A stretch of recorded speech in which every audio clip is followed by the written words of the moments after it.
네, 오늘은 느헤미야 2장으로 말씀을 전합니다. 우리 그리스도인들에게 있어서 크고 작은 선택의 순간에서 하나님께 의중을 묻고 움직이는 것은 당연한 일이 바로 우리들의 모습일 것이죠. 내 힘과 방법으로 안 되면 기도하는 사람들이 아니라 나에게 지혜와 소망을 달라고 하나님께 먼저 구하는 사람들이 우리 그리스도인들일 것입니다. 그래서 내가 진정한 그리스도인인가 아닌가를 판단하는 기준은 어쩌면 여기서부터 시작이 되게 되는데, 사실 저는 여기서 많이 부합되지 못할 때가 많이 있습니다. 나는 과연 사람의 도움을 구하기 전에 하나님께 기도하는가 하고 질문을 던져보는 것인데, 이게 생각보다 쉽지 않은 것은 내가 하나님과 늘 가까웠다 생각할 때는 항상 그렇게 작은 것에도 기도를 하지만, 그러지 못할 때가 점점 더 많아지는 것을 보게 되면서 회개하게 되는 것이죠. 오늘 본문인 느헤미야 2장은요. 하나님 앞에서 기도로 시작한 사람의 그 결단이 어떻게 하나님의 놀라운 역사로 이어지는가를 보여주고 있습니다. 느헤미야는 예루살렘 성벽 재건이라는 막대한 사명을 맡았지만 그 과정에서 많은 도전과 반대에 직면했던 것입니다. 그러나 그는 기도하면서 준비했고 담대하게 행동했으며 반대를 신앙으로 이겨낸 믿음의 리더십을 보여주었던 것이죠.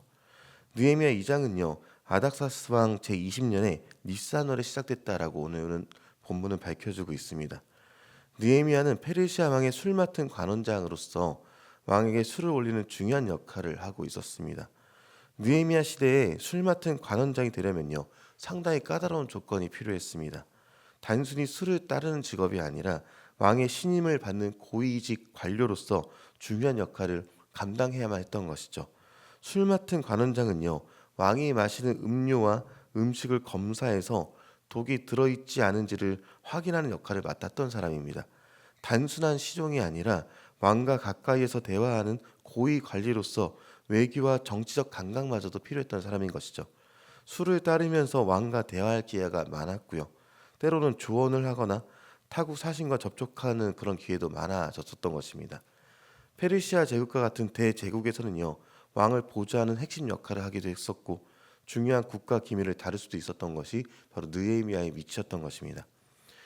느헤미야는요, 권력의 중심에 있는 사람 중 하나였고 왕과 가까운 사람이었던 것입니다. 그래서 그의 얼굴에 수심이 있었을 때 왕은 눈치채기 쉬웠다 하는 것을 오늘 본문을 통해서 볼 수가 있었던 것이죠. 본문 2절을 보면요, 느헤미야의 얼굴에 슬픈 기색이 있었고 왕은 이를 눈치채고 이유를 물어봅니다. 이때 느헤미야는 크게 두려워했지만 믿음을 갖고 자신의 마음속 고민을 나누기 시작하는데요. 예루살렘 성벽이 무너지고 성문이 불타버린 상태에 대해서 설명하면서 성벽을 재건하기 위해서 떠나기를 요청하는 것이 오늘 본문에 기록된 것이죠. 여기서 중요한 장면이 나옵니다. 왕이 내가 무엇을 원하냐라고 묻는 순간에요. 느헤미야는 즉시 하늘의 하나님께 묵도했다라고 오늘 본문 4절에 기록하는 것이죠. 이 짧은 묵도, 이 짧은 기도가 핵심입니다. 그는 긴 시간을 들여 기도할 여유가 없었지만 마음속으로 간절히 하나님을 의지했던 것입니다. 이 부분이 아주 중요한 것은요. 아주 긴박하고 중요한 순간에 그 찰나의 순간에마저도 하나님을 의지하며 기도했다는 것이 중요한 것이죠. 우리도 인생에서 갑작스러운 결정의 순간을 만날 때가 있습니다. 그때마다 느헤미야처럼 즉시 하나님께 기도하는 습관을 들일 수 있어야 한다라는 것이죠. 데살로니가 전서를 보면요, 쉬지 말고 기도하라라는 말씀이 있습니다. 그 말씀처럼 우리의 짧은 기도라도 하나님은 응답하십니다. 결국 왕은요, 느헤미야의 요청을 들어주게 되었고 그가 안전하게 갈 수 있도록 조서와 재료를 지원하는 것까지 허락하는 것을 보게 됩니다.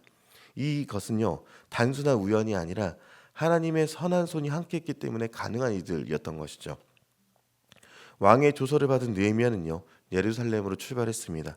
유브라데 서쪽 총독들에게 왕의 조서를 보이면서 안전하게 이동하기까지 했고요. 그런데 그의 성벽 재건 계획을 치기하는 산발락과 도비아라는 사람들이 등장하게 됩니다. 그들은 이스라엘이 강해지는 것을 원치 않았던 사람들이고 느헤미야의 계획을 방해하는 사람이었습니다.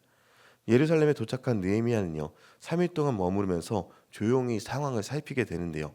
밤에 몰래 성벽을 돌아보면서 철저하게 조사하기까지 했습니다. 느헤미야는요, 자신이 도착했으니까 시간이 얼마 없으니까 성급하게 일을 시작하자 하면서 갑자기 개혁을 시작했던 것이 아니라 먼저 문제를 분석하며 나아갔던 것입니다. 하나님의 일을 할 때 우리는요, 느헤미야처럼 기도로 시작을 해야 하고요. 주님이 주신 말씀을 따라서 철저한 준비도 필요합니다. 그 철저한 준비는요, 우리 안에 하나님을 만나는 데 있어서 방해하는 것들이 무엇인지를 점검하는 것이 바로 그 철저한 준비가 되는 것이겠죠. 예수님께서도요, 제자들에게 너희 중에 누가 망대를 세우려 할 때 먼저 앉아 그 비용을 계산하지 않겠느냐라고 누가복음 14장 28절에 말씀하는 내용이 있습니다. 우리는 신앙과 함께 지혜로운 계획도 세울 수 있어야 하고 스스로를 점검할 수도 있어야 한다는 것이죠. 느헤미야는 모든 조사를 마치고 나서 이제 백성들에게 성벽 재건한 것을 드디어 선포하는 내용이 17절에 기록하고 있습니다. 예루살렘이 황폐하게 방치된 것은 수치라고 강조하고 있고요.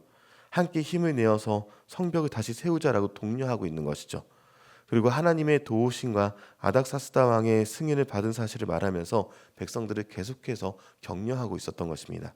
그 결과가 백성들은 믿음으로 일어나 건축하자라고 응답하면서 함께 성벽을 재건하는 놀라운 역사가 시작되게 되는 것이죠. 그런데 여전히 반대 세력인 산발락과 도비야 그리고 새로운 적 아라비아 사람까지 이 게셈이라는 사람까지 등장해서 느헤미야를 조롱하고 방해합니다. 그러나 느헤미야는요, 이들의 위협이나 조롱에 흔들리지 않고 단호하게 선언하는 것은요, 하늘의 하나님이 우리를 형통하게 하신다라고 말하고 너희는 예루살렘에 아무 기업도 없고 권리도 없고 기억되는 바도 없다라고 말하면서 하나님의 도우심과 지금 이곳에서 일하는 모든 것들이 분명한 하나님의 뜻임을 기억하면서 담대히 맞서는 내용이 20절에 기록하고 있습니다. 우리가 신앙생활을 하다 보면요, 방해하는 사람도 있을 수 있고요, 조롱하는 사람들도 있을 수 있습니다. 그런데 하나님이 함께 하시면요, 그 어떤 반대도 두려워할 필요가 없다는 것을 보여주는 것이죠. 하나님이 우리를 위하시면 누가 우리를 대적하겠습니까? 기도하는 습관이 우리에게 필요하고요. 느헤미야는 왕 앞에서 말하기 전에도 위기 앞에서도 즉시 기도했던 것을 우리는 기억해야 할 것입니다. 그리고 철저한 준비가 필요합니다. 무작정 성벽을 세운 것이 아니라 먼저 조사하고 분석했습니다. 우리 또한 우리 스스로를 조사하고 분석하면서 우리가 주님 앞에 나아가는데 방해하는 것이 무엇인지를 알아가야 한다는 것이죠. 그리고 담대한 믿음이 필요합니다.